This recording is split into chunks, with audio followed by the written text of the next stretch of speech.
Good day, Coach Jude. Good day, classmates. I am little teacher Cristina Celeste C. Garcia from STUDYHUB 2. So now let's talk about the Module 5, which entitled as Teacher as a Professional. Before we start, I'll introduce first the members of the STUDYHUB 2 and their topics. First, Miss Cristina Celeste C. Garcia will introduce the topic and discuss further about Part A. Second, Ms. Ariana M. De Los Reyes will discuss the Part B. Third, Ms. Giselle May F. Natividad will discuss about the Part C. Fourth, Ms. Janelle Gwen M. Salvador will discuss about the Part D. Lastly, Ms. Jaika M. Villalino will discuss about the Part E and the overall conclusion. This module talks about the many roles of a teacher as a professional in the Philippines. It explains the laws and ethical rules that guide teachers in their work. These rules help teachers understand their rights, duties, and how to act properly in school and in the community. The goal of this module is to help future teachers like us build knowledge and good values. It prepares us to face the real world of teaching and to help improve the education system. At the end of this lesson, we should be able to discuss the different laws about teachers, rights, privileges, welfare, and responsibilities and think about how they are used in real life. For example, teachers have the right to a fair salary, to a safe workplace, and to be respected as professionals. But they also have the duty to teach honesty and fairness. Now let's proceed to the abstraction. The professionalization of teaching. Professionalization means making teaching a real profession with high standards, not just the job. In the Philippines, this is supported by laws and rules that make sure teachers are trained and licensed before they can teach. For example, Presidential Decree 1006 says that people must get a license before they can teach. Another law, Republic Act 7836, or the Philippine Teachers Professionalization Act, made the Professional Regulation Commission, PRC, and the Licensure Examination for Teachers, LET, official parts of the process. These laws make sure that teachers are qualified, skilled, and responsible. They also help improve the quality of education in our country. For example, because of LET or LET, only those who pass the exam and show the right knowledge and behavior can become professional teachers. To sum up, the introduction helps us understand the teacher's roles and values, while the professionalization part shows how laws help make teachers a respected and trusted profession. As a future teacher, we should follow these laws and always do our best to be professional in our work and actions. That's all for my part. Now, let's proceed to the next part, which will be discussed by Ms. Ariana M. De Los Reyes. Thank you. Good morning, everyone. My name is Maria Ariana M. De Los Reyes. So now I will discuss about the professional ethics. So professional ethics, it refers to the set of moral principles and values that guide the behavior and the decision-making of individuals in a particular profession or the occupation, or guiding teachers, the conduct, and ensuring they act in the best interest of the student and the community. The first is the Code of Conduct for Professional Teachers.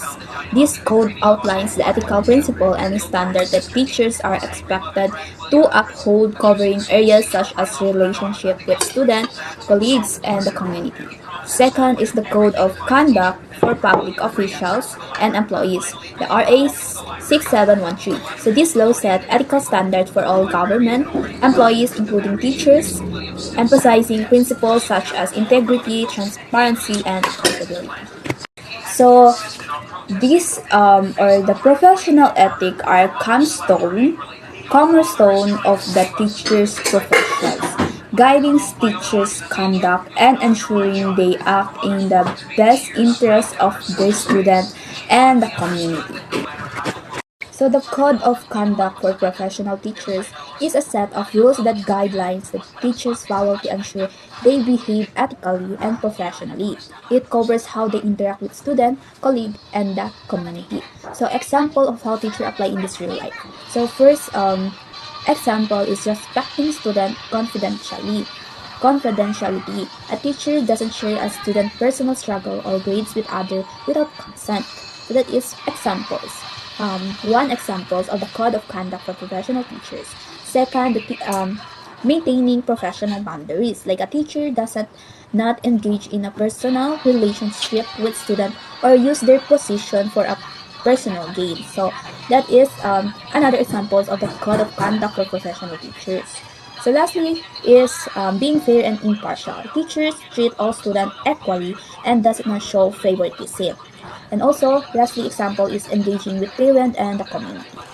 So these examples show how teachers strive to uphold the code of conduct and maintain high levels of professionalism. So this second, the code of conduct for public official and employees, the RA 6713. So, this law that set rules for government workers, including teachers, to follow. It emphasizes value like honesty, transparency, and accountability to ensure they serve the public with integrity. So, example of how teachers apply this in real life. First example is disclosing financial interests. A teacher declares any financial interest that might conflict with their duties. So that is the one example of the conduct for public official and employees. So second, avoiding conflict of interest. So example of this is a teacher doesn't use their position to benefit themselves or their family. So this example show how teachers as a public official strive to uphold the code of conduct and serve with integrity. That's all about the professional ethics. So now let us move on to the next topic. So Miss Giselle Natividad will explain the teacher welfare and privilege. Teacher welfare and privileges. The welfare and privileges of teachers are protected by law to ensure they can perform their duties effectively and without unnecessary hardship. These laws aims to safeguard teachers' rights and provides them with the necessary support and benefits that promotes their well-being, motivations, and professional growth. One of the key laws that protects teachers is the Magna Carta for Public Schools Teachers under the Republic Act number 4670. This landmark law was created to give teachers fair treatment, proper compensations, job security, and opportunities for professional development.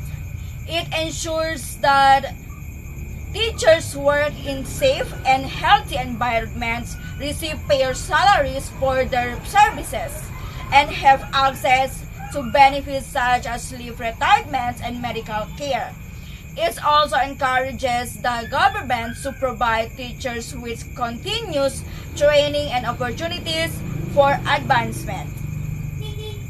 By upholding teachers' welfare and privileges, the law recognizes that teachers play an important role in shaping the nation's futures and that they deserve respect, support, and fair treatment in return for their services. So, hi again. My name is Jana Gwen M. Salvador from BEd 1A. My topic is all about teaching as vocation, mission, and profession. So, in my previous video, I discussed the teaching as vocation, mission, and profession. So, now let's recall it. So, teaching as vocation means a calling done with love and passion. Like, for example, a teacher who truly cares for students. Mission, a purpose to serve and inspire others. Like, for example, a teacher who helps poor children learn. And lastly, the profession, a trained and ethical career. Like for example, a teacher who keeps studying to improve. Practical application and reflection. So the reflection question is, how does my personal philosophy of teaching integrate vocation, mission, and profession, and how will this influence my future classroom? So as a future educator, I see teaching as more than a career. It is my vocation, mission, and profession. My vocation drives me to answer the call to guide and inspire students.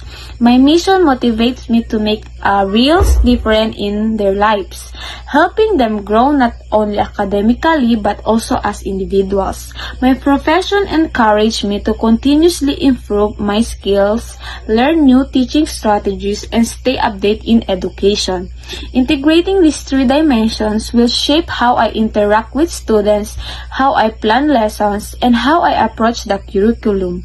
It will help me create classroom where students feel supported, motivated, and inspired to learn. By reflecting on this as a future educator, I aim to stay passionate, committed, and effective in preparing students for success. And that would be all. Thank you. Hi, I'm Jaika Violino. So today I'm going to discuss about the teachers as a persons in authority. But before that, let's have a short recap about the teacher's rights, duties, and responsibilities from the previous reporter's topic. So, teachers play a very important role in shaping the minds and values of learners. That's why the law ensures that they have specific rights, duties, and responsibilities.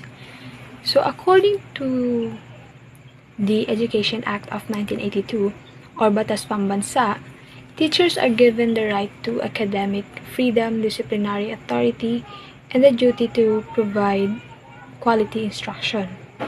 These laws make sure that teachers can perform their role effectively and contribute to the improvement of our education system. So, in addition to their duties, teachers are also recognized as a persons in authority. So, this is my topic. This means that teachers are granted legal protection and certain powers to maintain order and discipline in the classroom. So under Commonwealth Act number 578, teachers along with professors and persons charged with the supervision of schools are recognized as persons in authority. This law protects teachers from assault or any form of interference while performing their duties. So, this recognition is important because it shows how much trust and respect our society gives to educators. It reminds us that maintaining order in the classroom isn't just about following rules. It's also about creating a safe and respectful environment for learning for the students. So, teachers therefore serve not only as educators but also as protectors and role models for their students.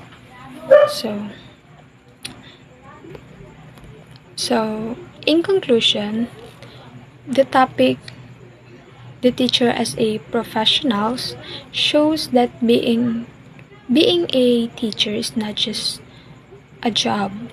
It's a lifelong commitment to serve, guide, and inspire. Teachers are governed by laws and ethics that ensure professionalism and integrity in their work. They are given rights, duties, and responsibilities to provide quality education, and their welfare is protected to help them perform effectively. Most importantly, teachers are recognized as persons in authority, trusted to maintain order and discipline while shaping the minds and values of learners. As future educators, may we always remember that teaching is not just about lessons. It's about leading with care, respect, and responsibility. That's all. Thank you.